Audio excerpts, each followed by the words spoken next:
So I decided to make another highlight video, like I did last year, of like 2021, like best moments, best videos, whatever.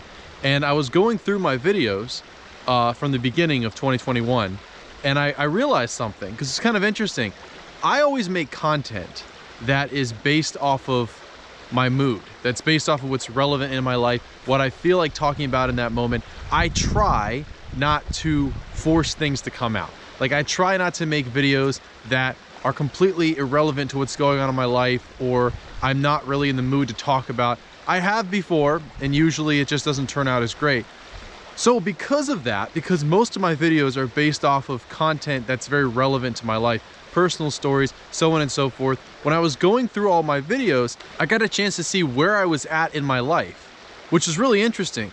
Starting from the beginning, my videos were very much focused around love. And then they kind of progressed into me going through this transformation and being kind of down, really hard on myself, to having some moments that happened in my life, to the business being started, to kind of like having some identity crisis. It's like, literally, I got a chance to see this progression. It was really cool because I got a chance to remind myself almost where I've come, what I've learned. And it's funny because when I watched my videos back again, I got a chance to like relearn some things. It's almost like old me was teaching me now some things that I needed to be reminded of.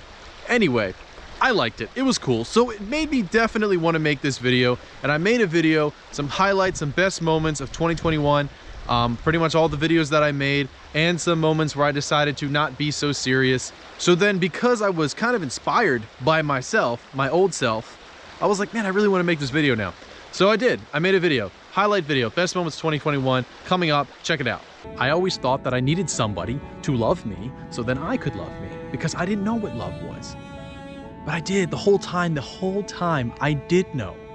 I just chose a different way. And I needed those lessons, and I don't regret anything that happened in my past.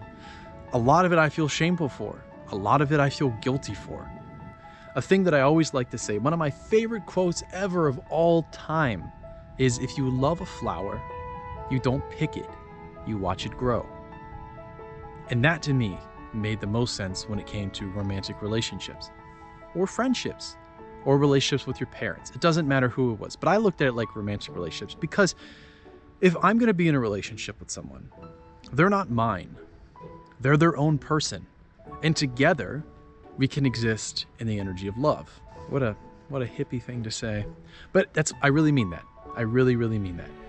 If I can't figure out a way to be happy, to be free when I'm alone, then I can't do it in a relationship either. It's not fair to myself, and it certainly isn't fair to that other person. And loving somebody is watching them grow, respecting them, and giving them their freedom. Allowing them to be, while still having faith and trust in them. That is what love means to me.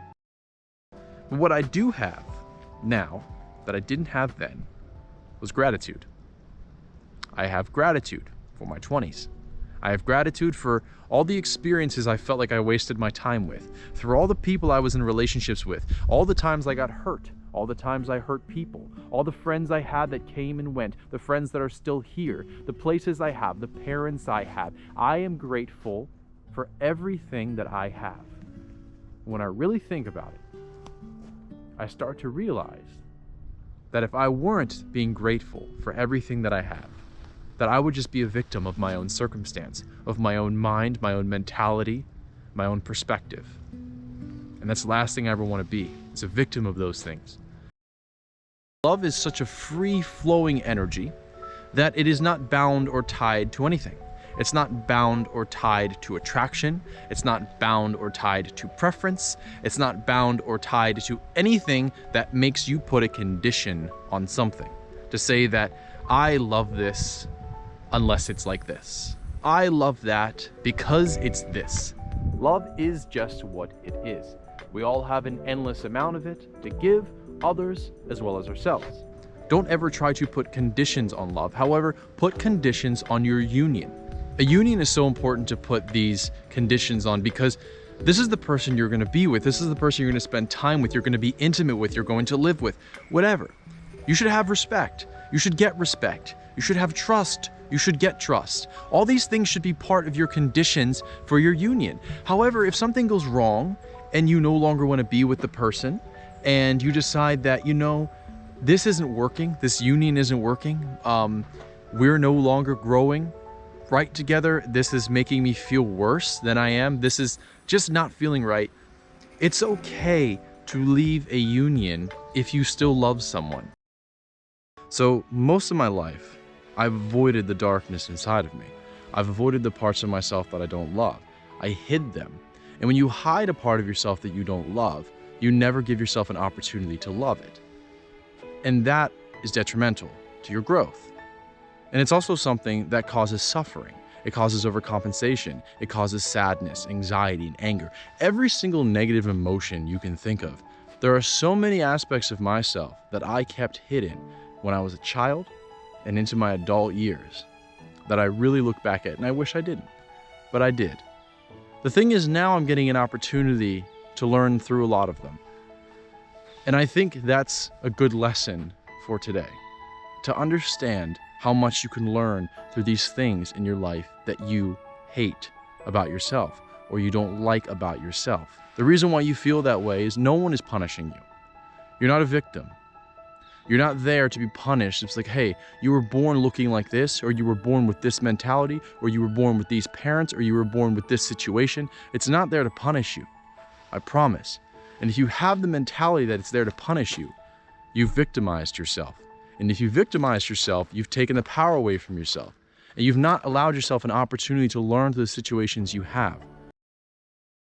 Your spirituality is your path. And your path in this life could be being atheist or not believing in anything magical or spiritual. And there's something wrong with that. In my eyes, it doesn't make you more or less spiritual. I think something that can hinder your spirituality the most is to compare spirituality. So understand that if you're trying to become more spiritual as a person, start within yourself and start with looking inward. You don't have to look at everyone else. You don't have to do a practice. You just have to be comfortable with you and learn who you are. Just remember, don't compare yourself to others in terms of spirituality. You're not less spiritual than your neighbor who practices yoga and goes outside on her lawn with her crystals and prays to the moon. You're not less spiritual than that person. People have this thought in their mind that they deserve to be punished or that life is punishing them. Life is not there to punish you or even reward you. Life is what it is. And your perspective of things and how you view things is what you'll deem as punishment or reward. If you're learning a lesson that's harsh or hard, or life is getting really hard for you, it's a lesson. And the lesson is not there to torture you. It's there to help you grow, to help you gain wisdom, empathy, compassion, understanding of yourself and others, so many things. Not everything in life is always going to feel good. That's not the point of it. The point is for you to understand that sometimes we have to learn through these tough trials and tribulations that can cause suffering and pain. Sometimes just a little bit and sometimes a lot. It depends on what we require on a karmic level and on a soulful level. Because we walk around with the same body, we get so used to it that we start to only notice things maybe when they hurt or when there's an extreme amount of pleasure. But we don't notice the everyday mundane things. And one exercise and practice that you can do is this, just generally to get used to the feelings of things. This was more for your hands. There's a lot of these practices that you can do that really just allow you to feel the energy, right? To feel the energy that's coming off of the universe, feel the energy that's coming off of another person, or just to feel the energy within yourself. And really, it does help to stay connected to your body. Your body is something that you're going to carry around with you the rest of your life here. And it's important to be aware of what's going on with it. Again, I think we get so used to our bodies. We get so used to just the normal feelings that a lot of times we forget. And by doing exercises like this, you become much more in tune with what's going on inside of you, things that you maybe normally wouldn't notice. The point is to not wait till you're not afraid. The point is to do it anyway. It's to push through, to have bravery, to have courage. The point is to look at fear, not wait for it to go, but go right through it. It's okay to feel afraid. It's okay to feel anxious. It's okay to feel stressed and sad about something. It's okay for all these emotions to be hitting you, to feel like they're bogging you down. But are you gonna wait for them to go away? are you just gonna move through it? That's the thing with fear. Fear isn't there to just leave. It's there for you to push through it, to realize that the whole time, fear was just an illusion. Like in this guy's case, this homeless guy, and I look at him in a way where I think I'm better than him, or I immediately judge him for his circumstance. Even if in my mind I'm not consciously saying, I don't think he's a human, I'm treating him like he's separate than I am. So therefore, there's a part of me that doesn't love myself, or that wouldn't love myself, or that thinks that these people are different, they don't deserve this. There's this weird thing that happens in your heart when you do that. This division, this separation, it's a mirror because it shows you where you're lacking love for yourself. It shows you that if all of us are humans, if all of us are a part of humanity, but yet we can pick certain people and we can pluck them out, or certain groups, and say, well, I am this and they're that. You're hurting yourself. You're dividing. And every time you're dividing, it's because you're afraid. You're afraid of something. You're letting fear live in your heart. You're letting all these things live in your heart. You're letting all this negativity and the separation and division live within inside of you, and you somehow justify it. I have this thing called willpower that everybody has. And sometimes when you feel like you're lacking something, or you feel like you're questioning, well, how do I do that? How do I do that? You just need to start. You need to start somewhere. And for me, I didn't really know where to start either. It's like, how do I connect with myself? You know, I mean, I could have all these thoughts. I could try to change my perspective with mindfulness and this certain kind of thinking. But in reality, what I really need to do sometimes is just do something. And literally, I did. Came up here, and I literally walked up here. And I came to a place and I showed myself that I'll take this 15-minute walk up to this place where I know I'm gonna feel more connected, because I'm willing to do that to help myself. I'm willing to do these things. I'm not gonna give up. I'm not gonna think, well, it's just gonna get better. One day I'll wake up and I'll be fine. No, I'm gonna take a step, because even if you don't feel like you know what to do in that moment, even if it might be confusing, there's always a direction you can go in. I take all of relationships, no matter the label, very seriously. I'm a very serious person. That's why I think cheating is so disrespectful, because I'm very serious in that way. You don't do that, you know? And I take all my friendships very seriously. Like, if I decide to trust you in that way, it's like serious. And it's sort of like,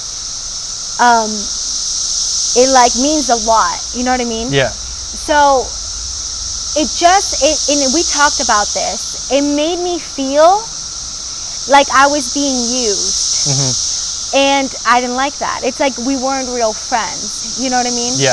Like you were just using, it's like you needed this like girl energy in your life, and you used me for that. I think that makes you human.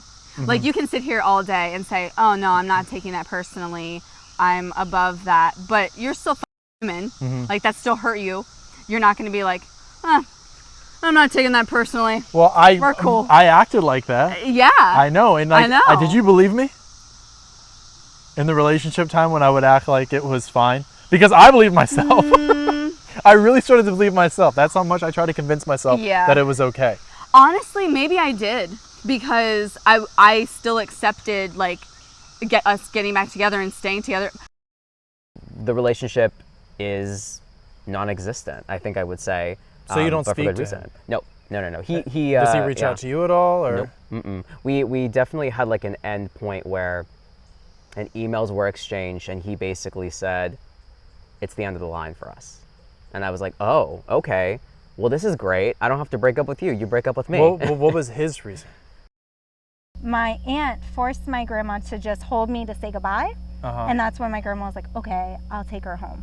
Oh, wow, okay. So it was like last minute. Yeah, I mean, decision. I was in the ICU for like 6 days before I went home. Because I came out purple, I wasn't breathing, and then you kind of like choke on the like heroin coming up in your system. So she spent a lot of nights just having me sleep straight up in between her legs to make sure that I was breathing. I have a lot more that I need to learn, and here's the thing. I'm never gonna stop learning. I never wanna stop being a student. I never wanna stop being a student, because when I stop being a student, I stop experiencing life. And when I stop experiencing life, I'm not living. And when I'm not living, well, That's it. Got a little ominous there, but you know what I mean. I got humbled into being the student again and being like, look, all these lessons you can learn are going to be so beneficial for your healing, and they're going to be so beneficial for you and what you want to do with others, and that to me is so important.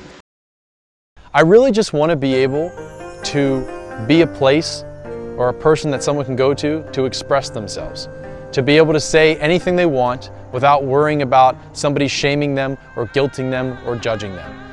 I want to be able to help people connect to themselves, connect to spirit, understand things, get through things, gain perspective on things, and generally just help themselves grow. And I know that for me, I'm not done doing that either. And I think that's the beautiful thing. I'm always going to be a student. I always want to be a student. It's very easy to victimize yourself when you give someone that power over you. It's very easy to feel entitled when you give someone that power over you. But I think that if we decide we're not going to let people have power over us, and instead look at what someone says as a mirror. If somebody says something to you that hurts your feelings, and you decide that it's their fault that that hurt your feelings because they said it, well, that's it right there. Problem solved, I guess, right? Well, no one can ever say anything to me now about that because that will hurt my feelings. But if you look at it and you think to yourself, well, why does that hurt my feelings? Maybe I'm not so confident in this. Maybe I really want to be this, but I'm not striving towards it. Maybe it's the truth. And a lot of the times we just don't want to be exposed. We don't want someone to misrepresent us. We don't want someone to speak ill of us. And I understand that. I feel like that's a natural human thing to be. And I'm not saying you shouldn't get hurt. It's okay to get hurt. It's okay to be offended. Those kind of things are okay. Maybe even though someone says something that's hurtful to you, in those words, whoever that person is, they themselves or that statement can be a lesson for you to ultimately help you. All this is about perspective. And if your perspective is of a victimhood mentality, you will never feel free. You will always feel trapped and controlled and run by other people or systems. And that is an absolutely shitty feeling to have. Giving someone the power over your own feelings is always going to leave you feeling like a victim. Feeling like a victim means you have no power. And you having no power means you don't own your life. And if you don't own your life, you are living how everyone else wants you to live. You make that choice. So it all started on a cold Monday afternoon on February 11th, 1991, fresh out the womb. I had a vision. I knew exactly what I wanted to do. I wish my story went like that, but it doesn't. Actually, I don't, because that'd be kind of weird. Love, powerful feeling, emotion, dreams, powerful passion, lustful, powerful, dreamy, emotional passion. Today I'm going to do something different. Sorry to start out like that, yelling at people. Today I'm going to do something different. Isn't that a beautiful tree? Look at those roots. Gorgeous. Hello, my children, and welcome to my coven.